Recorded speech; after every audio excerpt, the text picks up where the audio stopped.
Hi everybody, George Chamberlin here, watching your dollars on this Wednesday morning. I believe that would make it the 25th of March. Hope your hope your day is off to a good start and getting closer and closer to the long Memorial Day weekend. Had another down day on Wall Street yesterday, down 25 points, not much, but we've been down in 6 of the last 8 sessions.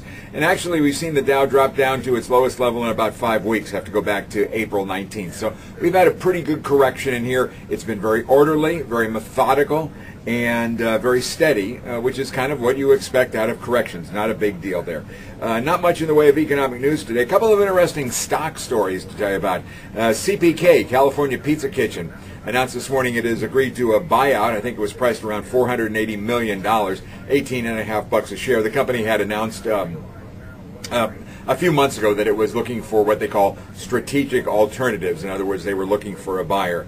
And as that news is coming down, we also get news that another company is looking at strategic alternatives, and this one is Martha Stewart Living Omnimedia. The stock at one time was a real darling on Wall Street, trading up in the mid-30s, probably close to $40 a share. A couple of years ago, it dropped down to $2. It's been trading between 2 and 4 for some time right now. Very disappointing stock, considering the size of Martha's media empire. My only thought to this thing is whoever buys this company probably is going to have Martha Stewart on their board of directors. I pity them. I really pity them for having to put up with that. So we'll see what happens. Jackson Hewitt, a tax preparation company. I think you see them. Their offices were around quite a bit.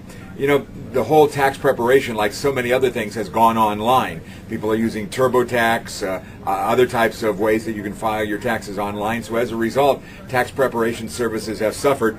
Jackson Hewitt announced yesterday that it is filing for bankruptcy, not going out of business, just going to reorganize. I do want to mention something rather sad, the passing of Mark Haynes. If any of you watch CNBC on a regular basis, I kind of have to. And most of the time, the people on CNBC are nothing but a bunch of foolish talking heads. Mark Haynes was exactly the opposite. He was a veteran that had been in the broadcasting business for well over many, many years, with CNBC for 20 years. Before that, he worked as a news anchor in some East Coast marketplaces. We're waking up with the news this morning that Mark Haynes passed away last night at the age of 65. Mark was a real gentleman. One of the things that I've heard repeatedly about Mark Haynes this morning is that he did not suffer fools graciously. And if you ever watched that, you knew that. If somebody ever came on any of his shows and he was interviewing anybody and they were just simply spewing the corporate lines, or they were not answering his questions, he would not just ignore that. He would not let go. He would fight them to get information out of them. A lot of people remember Mark Haynes following the terrorist attacks on September 11th, 2001. I remember because what I decided to do that morning was watch Mark Haynes cover the news. I mean, he was located at the New York Stock Exchange, right underneath the shadow of the World Trade Center. And his calm and his reporting of just the news, never guessing what was going on, but just reporting what was going on, was unbelievable. And I'm just so sorely afraid that CNBC, like other media outlets, will probably replace him with a 22 or 23-year-old woman who reads everything off of a prompter, doesn't know the difference between a stock and a bond.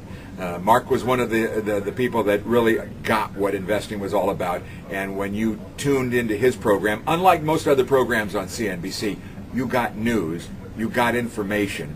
You didn't get his opinion, although his opinions came across loud and clear in some cases. But he never tried to taint the news.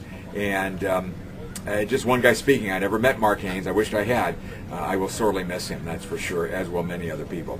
Watching your dollars, I'm George Chamberlain. Have a great day, everybody.